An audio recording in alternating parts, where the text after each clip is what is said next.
Well, welcome back to another Dynodaze video. I'm in Monday morning's first car of the day. This one is awaiting to go on the rolling road, so we're removing a JDM EP3 from the dyno, making some space so we can get this one on. It is a beautiful black FN2 Honda Civic Type R, in for a remap on the ecutek software. The form's been filled in. I'm going to go look at the mods. We're going to do a stock power run and then get tuning. I noticed that the engine management light is on, so we'll check that out as well. But yeah, here we go.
Bit of pink.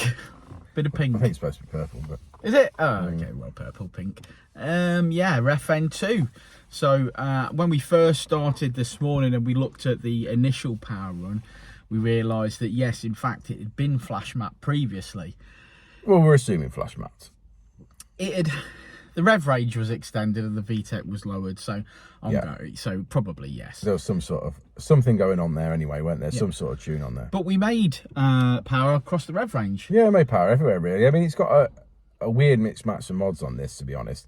It's got the Pro Series inlet manifold, which we know doesn't necessarily flow the best on these. It's got an uprated throttle body on it. HKS induction It's got a HKS induction kit, which again is not the best induction kit. It's got a 4-to-1 manifold on it, and it's got the Cobra twin exit exhaust system, which we know is tiny 2-inch tailpipes. So it's got some good mods and some bad mods. It actually means that it's done really, to make 220 brake horsepower, it's actually done really well. I think so, given the fact of the exhaust. I think if he wanted to unlock some power, but didn't want to change too many mods from where he was, personally, the two things I would change is go for a Tegiwa 70mm and fit the CPL induction kit. And I think that will unlock some power there. I think you get up towards the 230 mark. I don't think he's going to want to take the Skunk 2 Pro Series off and go for an RRC. So I think I'd do those two mods and then see what power it unleashed from there. Yeah. But it's a nice looking car. It's got some carbony bits on it and stuff. And yeah, nice gang of people turned up today in this car. Well, we definitely made some improvement. I mean, not only just on in a power sense, it was very, it's a bit like a Plaid Field. It was very up and down before. It's really nice and linear and smooth. So hopefully it'll feel smoother. Obviously it will feel faster, but it'll feel smoother as well. Great car. Let's have a look at the graph. Let's have a look at the graph. Let's do it. Well, say it with me, lads. Red light is as she came in, blue light is as she leaves, finishing on 220 brake horsepower. Previous tune, yeah, it was there. The VTEC was lowered and the rev range was extended, but it was lacking the power for the modifications that it had. And it's got some modifications, as you can well see. Japspeed 4-to-1, Cobra twin exit exhaust system. And as Richard said, HKS induction kit and Pro Series inlet manifold. I think it's done well for the mods that it's got. And we'll see you on the next one. So, thank you for sticking around to the end of the video. Like and subscribe and all that jazz.